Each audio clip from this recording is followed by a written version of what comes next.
really get things going, folks. Watch out for the behind-the-back pass to Kevin Freeman. That was the play of the game.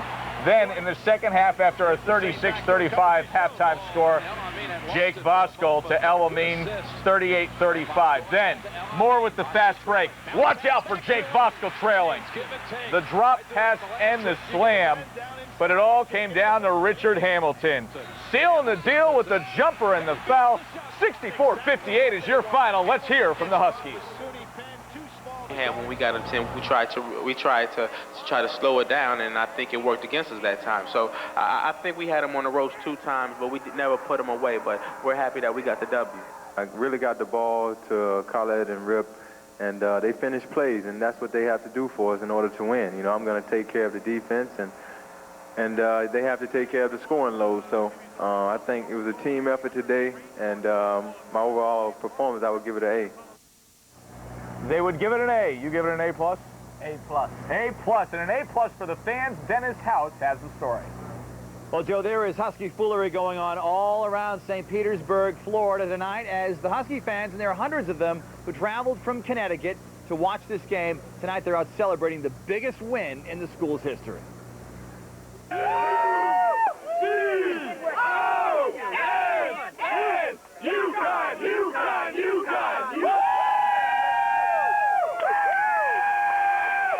Jubilant UConn fans poured out of Tropicana Field in a state of euphoria. Dude, it's awesome. I lost my voice cheering for them. It was unbelievable. All these years. I was bridesmaid, but it was great. It's very exciting. Glad I did it. And I'm coming back Monday. The celebration of UConn's win spilled into the streets of St. Petersburg, and Husky fans took over the nearby bars talking about the big game.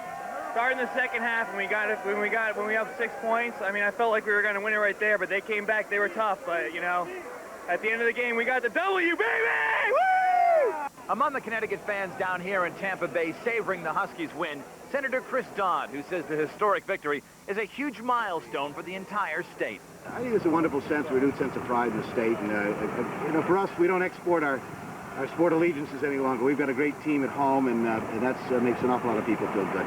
And fans agree. This is the time to be proud to be from Connecticut. I was really excited because it was their first time in the Final Four, and now they're going to be #1. Now, we are going to have many tired Husky fans, and I hate to say it, but undoubtedly some hungover ones tomorrow. So many of them may head to the beach and rest up for Monday's big game. Denise and Al, back to you. You think so, Dennis? Yeah, my goodness. Just a little bit. Just a little bit. They're having a good time. Yeah, imagine some people probably had to come back tomorrow because they got to go to work Monday. Oh, how disappointed having to leave that. Well, we're going to head out now to the UConn campus and stores to see what's happening there. Yeah, Channel 3's Dee Griffin has been there all evening. Dee, what's happening? That's right, Al and Denise headed right there. They want Duke, and they're going to get Duke. If you will not be in St. Petersburg, Florida, this was the place to be tonight. We hit a bunch of the hot spots on campus as the Husky men went on the prowl for their victory.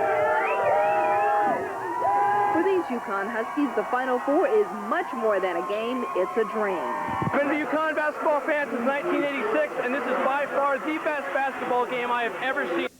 While the UConn men battled to beef up their scores against Ohio State, Husky fans back at the Den howled their team into the zone. We're flagging a little bit, but we're coming back. I think OSU has a good backcourt, but that's all they have, and UConn's gonna, they're gonna take care of them. I want Jake Voskuhl to turn-around jumper at the buzzer like Christian Leitner does.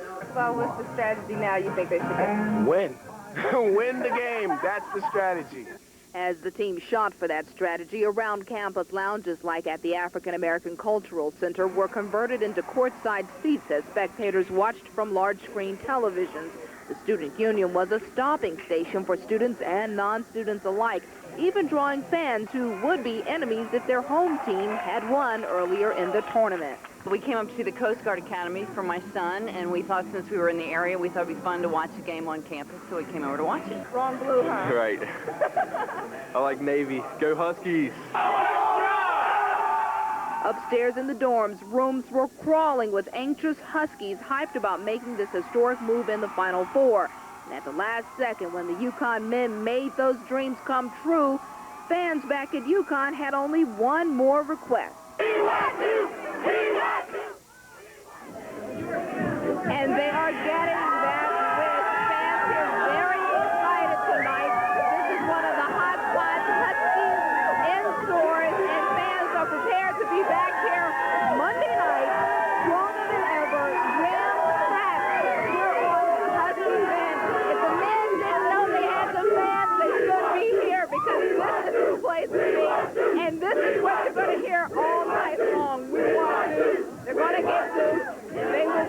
Monday night. Back to you in the studio.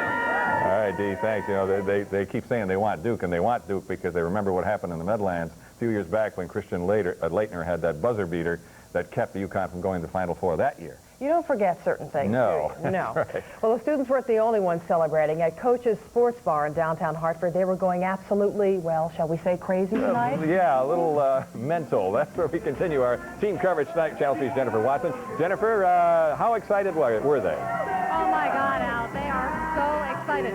People started getting here at 11:30 this morning to get a seat. By 2 o'clock, this place was full. You had to see it to believe it, and we, believe me, we were in it.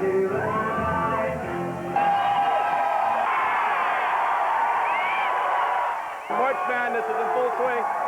You can't even hear me probably because these people are out of control. There was nowhere to hide. It reached into the furthest corner at Coach's.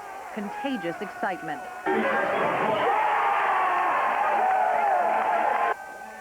Every television, every table, every face was tuned to the game, which was close enough to cause quite a bit of stress. I'm the youngest of 8 children who went to the University of Connecticut, and we've been supporting the team for many years, and this is our day. We're off to a good start, and I think they're going to be fine. Packed in and pumped up, the crowd was full of alums and adults of all ages. I'm a UConn alumni, so where else would you be if you can't be at the game? This is the place to be. Very stressful, but it's great. It's the best fun you can have. The second half came, and the mighty roar settled into a rumble as the game got too close for comfort. Oh, I can't believe it. UConn's, I'm biting my nails through the entire game, and I can't live like this anymore. But ecstasy soon replaced the agony with this glorious moment of triumph.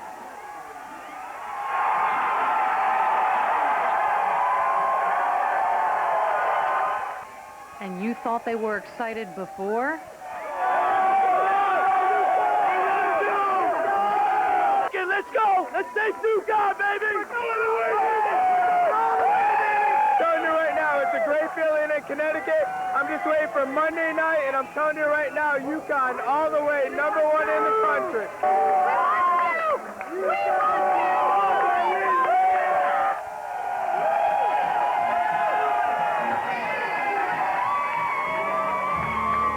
What a difference a few hours makes. This place is perfectly calm, mellow even compared to earlier. But listen, Monday night back here, it's going to be, I can't even imagine, Alan and Denise, how insane it's going to be here on Monday, because today was like one giant human sandwich just getting through the roof. Monday should be double the fun, double the craziness for sure. All right, Jennifer, thanks very much for your report and dealing with all that excitement down there. I can imagine her ears are ringing, and it's really hard to think. Yeah, Dee, too, must be losing her voice in that crowded stores. Well, not only was it a big day for UConn basketball, it was also a birthday celebration for Jonathan Husky. Happy birthday, dear Jonathan. Happy birthday to you. 4 on Monday. Jonathan turns 4 on Monday, and today students and UConn fans treated him to some TLC and a nice big cake. It's been a good day so far. We're hoping for a win tonight, and hopefully it'll be his birthday wish is for them to win national championships on his birthday, which is Monday the 29th. Of course, the first part of Jonathan's birthday wish has come true. Now, as that young man said, he's hoping for a double celebration on Monday. Now, stay tuned to Channel 3 for continuing coverage of UConn's men's road to the national championship. Join us Monday evening at 7 before the championship game for a 2-hour special. Well, there was something else we can celebrate, and that was the weather we had today. But then as night fell, did you notice things started to change a little bit? What can we expect to wake up to in the morning? Bruce DePrest in the Weather Center now with your forecast first, Bruce. Al, we'll be waking up to some rain. In fact, the rain moved in this evening, and many of you have called in reporting sleet pelting down as well. It's not a big deal, though, because temperatures are going to stay above freezing. Let's check out the live Doppler radar, and it does show that we have rain across much of the state right now. And the darker blue echoes that you see mixed in with the lighter blue, those could be little sleet showers. They're not going to last the entire night, just at the beginning of the precipitation. So here's your forecast first for the overnight and on into tomorrow morning. We'll have periods of rain and drizzle. We'll see temperatures gradually fall off to about 37 degrees by wake-up time inland, staying above freezing. And for the shoreline, around 40, perhaps dipping to about 39. There is a coastal flood watch in effect for the shoreline and also a gale warning in effect for Long Island Sound. I'll have all the details on this storm coming up in just a few minutes. Back to you in the studio. All right, thanks, Bruce. Well, there's plenty more to come on Connecticut's Husky Station when we come back. Bruce, as he said, we'll have your full forecast. Some tense moments in Enfield today as a gunman opened fire on police. And we'll have the latest from Yugoslavia, where an American fighter plane has been shot down. Also, new evidence in the murder of 11-year-old Angelica Padilla. News for New Britain, Enfield, and your part of Connecticut when the Night Beat continues. You're watching Channel 3 Eyewitness News, Connecticut's news station.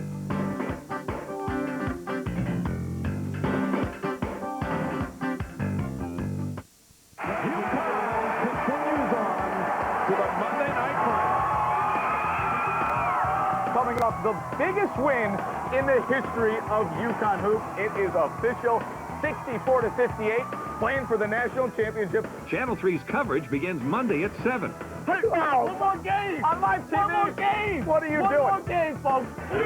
Monday, March Magic, the road to the championship. Coverage begins at 7 on Channel 3, Connecticut's Husky Station.